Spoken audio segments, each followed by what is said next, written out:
Hey y'all, hey, welcome back to my channel. If you're new here, thank you so much for watching. Make sure you like, subscribe, and share. Today I want to share with you guys a few tips that will keep you from having to keep up with the algorithm on social media and building your beauty business. It can seem like 2 or 3 other jobs just trying to keep up with posting on social media and posting your content, whether you do hair, lashes, barbering, whatever it is. It's a rat race over there on Instagram and TikTok, okay? And we try to keep up with that and booking clients and making sure we got all our products that we need and providing the best service, but at the same time trying to be a content creator, because low-key it seems like that's the only way you can grow your business in the beauty industry nowadays. But that's not true. You do not have to keep up with the trends in order to stay booked, believe it or not. A lot of times I've noticed myself that me posting doesn't get me butts in my chair. It actually is me keeping up with my clients, making sure I'm checking in with them one-on-one that gets me booked. So I want to share a few tips with you guys today to help you kind of like shed that weight of feeling like you have to be on social media at all times, constantly posting in order to get people to book with you. You do not have to do that. And today I'm going to share 3 ways with you on how you can get out of the Instagram and TikTok rat race and actually just get back to providing the service that you provide and not having to worry about keeping up with social media and the algorithm. So the very first tip is make sure that before your client leaves, when you're done with their service and they loving the way they look, make sure before your client leaves that you get them to book their next appointment. Secure their next appointment. Provide the service with their next appointment in mind. So that means once they're done paying, okay, when would you like to book your next service? If they hit you with the, oh, well, I don't really know yet, I gotta see, say, look, let's go ahead and get you on the book. And if you decide later you don't want to keep that appointment, we can just get you rescheduled. But I'd rather you have your spot than miss out. Get people booked before they leave, okay? That's how you keep that client retention. A lot of stylists I've noticed are not really concerned about client retention. So they don't provide the best customer service. They don't have the best salon suite atmosphere for their clients because they're not really concerned about this person being my regular. But let me tell y'all, regulars is what pays the bills, honey. These people that you see every once in a blue moon 2 or 3 times a year, those are not the clients that's gonna pay your kids' tuition, okay? Those are not the clients that you pay your car note with. It's those regulars that you see every 2 weeks, every week, every 4 weeks. So client retention is very important if you plan on being successful in the beauty industry. So that means you're gonna have to step your game up when it comes to the client experience. You're gonna have to step your game up with the expertise, okay? You're gonna have to do some work. Like, you can't be no one-hit wonder. I look at all my clients as like potential consistent clientele. So I want to make sure every time you come in here, you get consistency from me. So that salon suite environment is important. The way you talk to your clients is important. The vibe is important. It is. Because if it's janky, if you showed up late, you 30 minutes late to the appointment, and your client been sitting around waiting on you, and you come in with a stanky attitude, you don't apologize or nothing, you won't see them again. And it's a lot of stylists who don't care. They'll say, I don't care. I ain't worried about client retention, boo-boo. That's insane to me if you say you want to be successful in this industry. If you don't care about client retention, girl, what? So if you don't care about client retention, you're going to be bound to social media. You're going to have to continue to post 3 and 4 times a day because you got to get new booties in this seat of yours. You try to attract new people constantly because you can't keep nobody. And you making it harder for yourself. you making yourself have to do more work. So the number one thing, if you're trying to come off of being social media dependent to grow your beauty business, the very first thing you need to do is make sure you're focusing on client retention and your client's experience in your salon suite or wherever you're doing hair. Because I went recently, now this is a little sidebar. Recently, I went and got this style done by a girl who is doing hair out of her house. And I do not have anything against stylists who do hair at home, because that's where I started out at. Yeah, that's where I started out at. So I ain't got, little girl, do your thing, do your big one. Because I know from my experience that even though you're at home, I was still giving my clients an experience. Like, I had a whole room dedicated in my apartment to doing hair. It was a salon suite in my house. Like, you got to start somewhere. So anyway, she hooked me up with these boho island lock twist situation, right? And she gave me an excellent client experience in her living room. And she don't even know I'm finna give her this shout out. Her business is Braids by Donisha. I'm gonna put it in my description box. But she gave me an excellent experience, and I was at her house. So first of all, I showed up on time, because that's me. I'm gonna respect your time, so I expect you to respect mine. I showed up on time, knocked on the door. She opens the door. She greets me with a smile. She instantly hands me a reward card, a punch card, and she hands me 3 of her business cards. She greets me by name. So she opens the door. Good morning, Latoya. Nice to meet you. I'm Donisha. Here's your rewards card. So when you book the next time, make sure you get your card punched, because after so many visits, you get a discount. As soon as I got in, okay, and we in her living room here. So I get in her living room. It's clean. We bless God for that. Her living room is clean, okay? It's well lit. I don't feel like I'm walking into no dark hole or nothing. We sit up, we watch TV. She asked me what I want to watch, okay? I'm talking about client experience, okay? She asked me what I want to watch. I didn't really have a preference, because I was going to be sitting there doing emails, paying bills, and texting people back anyway. I said, girl, it don't even matter. So we do that, and she has complimentary snacks here. Her bathroom was clean, because I needed to use the restroom. I mean, you getting a braided style, it's going to take about 4 or 5 hours. And I'm trying to drink my water and mind my business, so I got to go pee, okay? The restroom was clean.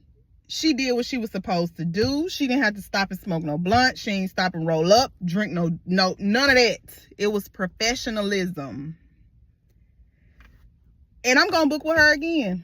I don't even know what I'm going to get. I just know I'm going back, because the client experience was excellent.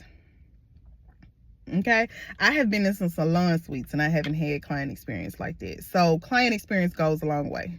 I know that was a lot, but I needed to press that so y'all can know. Be professional. Treat people like you want to be treated. Give people the service you wish you could have. Okay? Number 2, the second thing I would say, in order for you to unplug from social media but still grow your beauty business, I've done this myself. Oh, my hand's so ashy, y'all. I just got through shampooing somebody's hair, and my knuckles is white. Y'all better not talk about me either. But what I did was, I saw that managing social media and doing my thing was getting on my nerves. I wasn't really enjoying it. I didn't want to have to do it. You know, I like making content, obviously. I like making content, but I don't want to have to make content to live. You know what I'm saying? Like, you know. So I decided to come up with a subscription. So in the subscription, my clients pay a set amount a month, and this can come out of their accounts automatically with my Square app, or they can pay me in cash, Zelle, however they want to do it. But every month they pay me a set amount, and they can either come in every 2 weeks, so twice a month, or they can come in every week, so 4 times a month. And every time they come, they get a hair service. They get whatever treatment that I feel like their hair needs. They get complimentary trims when trims are needed. And what else is it? For my weekly clients, I give them like a kind of like a prescription, what you need to be doing at home. And we're taking photos to keep up with the progress of your hair health as you're on this journey. And I call it the crown renewal program, because we're renewing your crown. Okay, so by doing the subscription, I have regulars already locked in, so I know what I'm going to be making next week before next week even comes. Okay, and I know it gives me a level of financial security in a way, because I have these people on this program. I know for a fact that I'm going to make this amount of money. Okay, now even with that, I decided I set a cap on how many people I wanted to be on the Crown Renewal program, because I'm still kind of testing it out. It hasn't even been a full year yet, so I'm still kind of testing it out. But I wanted to put a certain amount of people on this subscription who were open to it, and just to see how it works. And I really like it, because I find myself rarely having to post on Instagram to have my books full, because I already got these people lined up. But the thing about the subscription is you have to make sure that you're charging an amount that's actually equivalent to what the service is worth. You want them to get a little bit of savings, but you don't want to discount it too much, because then you taking an L, right? So you want it to be some savings attached to it, because it's like, okay, that makes it more appealing to the client. Oh, well, if I do the program, then I'm gonna be saving $50. Well, if I do the program, I'm gonna save about $10, $15 a visit. So I might as well go ahead and do it. And you're getting this complimentary treatment, and you're getting this complimentary trim when it's needed, and you're getting this prescription and game plan on how we're going to tackle this bald spot you got, okay, or these thinning edges, or with aging and medication, how we're going to tackle that. So coming up with a subscription for your clients so you can have regulars is definitely key. But nobody is going to want to do that. Let's go back to number one. Nobody is going to want to get a subscription with you if they don't even enjoy the service that they get from you in the first place. I'm not prepaying for anything. When I do come in here, you have an attitude and it's dirty, and you act like you're ready for me to leave. When I walk in the door, you roll your eyes and all that type of stuff. You see what I'm saying? So keep that in mind. Number one is the most important. But number two, it'll get you off of having to be on social media so much, because you won't be pressed to have your week booked up, because it's like, oh, I got my people already. We locked in, baby. So subscription, get your subscription going. A few tips with the subscription: make sure you have the pricing in a good spot. It's a sweet spot. And also you want to set an amount first when you're first starting out. Say, I'm going to get 6 people on the subscription and try that out for a couple months and see how I like it. Because not only are they going to need to be happy, but you need to be happy. And also, I decided to pick a certain amount of styles that was included in the subscription. So a sew-in is not included in the subscription, because they're not coming once a week or every 2 weeks for a sew-in maintenance. Okay, some people will, but I didn't put that on there. I decided to add, you can get a signature silk press, which is like my base silk press. You can get a twist out, individual, like 2-strand twist, but larger, because I didn't want to put small or mini twists on there as an option, because it's going to take too long. I wanted to keep all my services down to 2 hours max if you're on a subscription. So silk press, flat twist, wash and go, twist outs.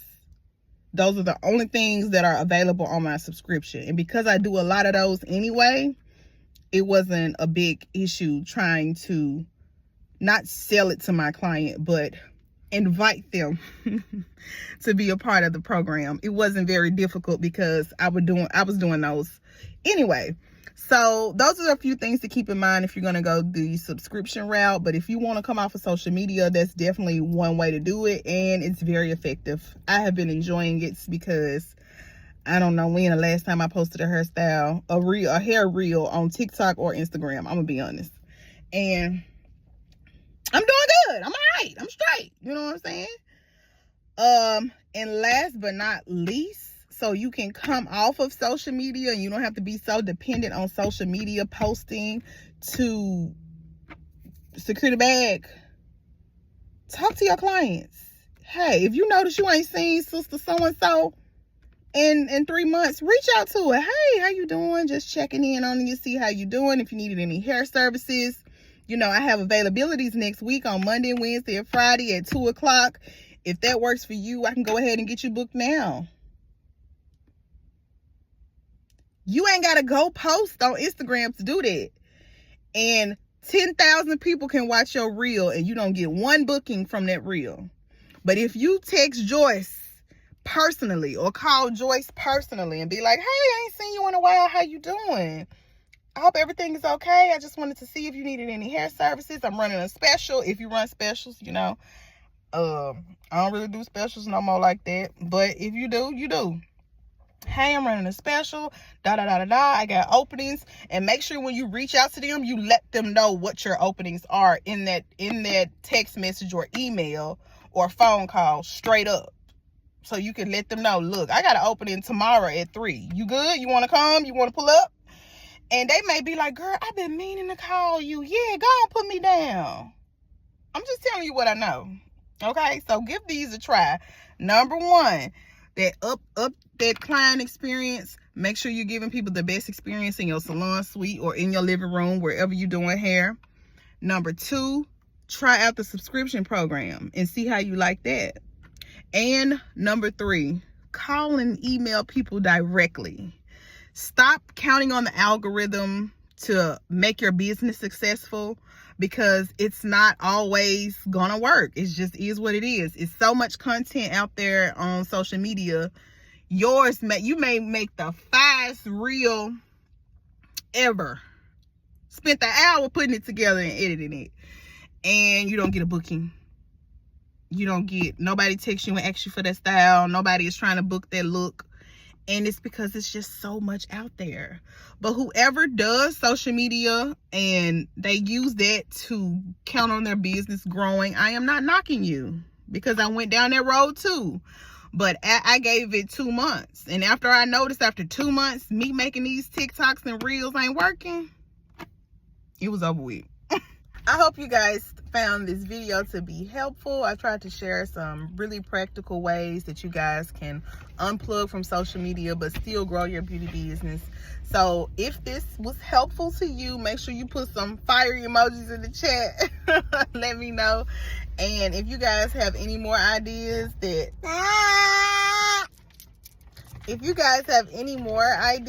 you've used to help grow your beauty business outside of being on social media, then let the people know. Share your tips in the comments. But thanks guys for watching. Until next time.